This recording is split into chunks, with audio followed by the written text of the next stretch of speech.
Dear ate, ako si Mara. Tahimik, hindi pansinin, at sanay ng maging extra sa kwento ng iba. Hindi ako yung tipo na lilingunin sa hallway. Hindi ako campus crush. Hindi ako muse. Isa lang akong honor student na laging nasa library. Hanggang sa isang araw, nilapitan ako ng pinakasikat na lalaki sa school. Si Caleb, varsity player. Guwapo, confident, at boyfriend ng campus queen na si Trina. Lumapit siya sa akin para magpaturo sa math. Sabi niya, bagsak daw siya kapag hindi siya pumasa sa finals. Ate, hindi ko alam kung awa o kilig yung naramdaman ko noon. Pero tinulungan ko siya. Araw-araw kaming magkasama sa library, sa coffee shop, sa waiting shed kapag umuulan. Unti-unti, naging komportable siya sa akin. Hanggang sa nagsimula na siyang magkwento. Hindi na kami masaya ni Trina. Pagod na ako sa relasyon namin. Hindi niya ako naiintindihan.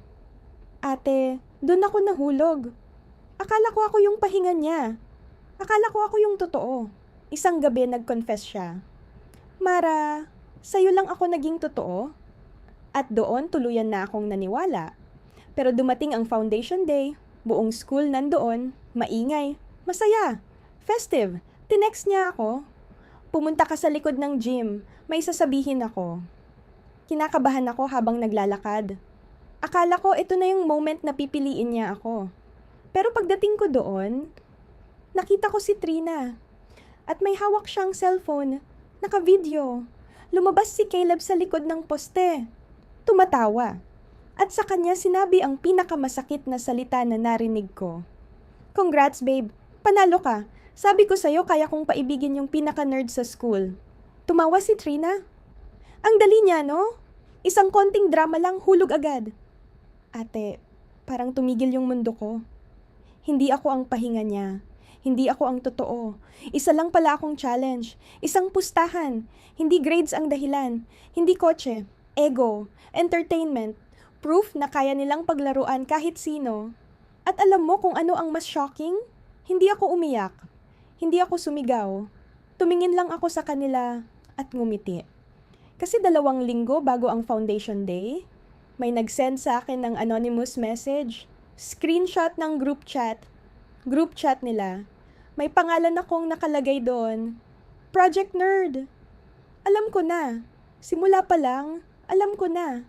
Kaya habang nagpapanggap akong nahuhulog, habang nagpapanggap akong tanga, may sarili akong plano. Kinabukasan, sa harap ng buong school assembly, may biglang pinlay ang guidance office.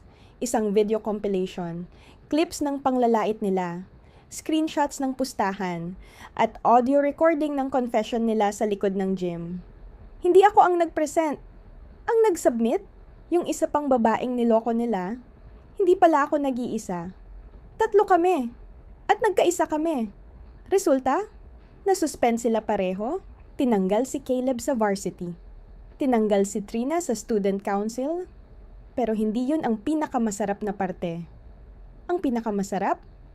Yung makita ang mukha nila habang alam nilang hindi na nila kontrolado ang kwento. Ate, hindi ako biktima. Hindi ako practice girl. At lalong hindi ako premyo sa pustahan. Minsan akala nila tahimik ka dahil mahina ka. Hindi nila alam. Tahimik ka dahil nag-iipon ka ng lakas. Ngayon, kapag may lumalapit sa akin, hindi na ako basta naniniwala sa matatamis na salita.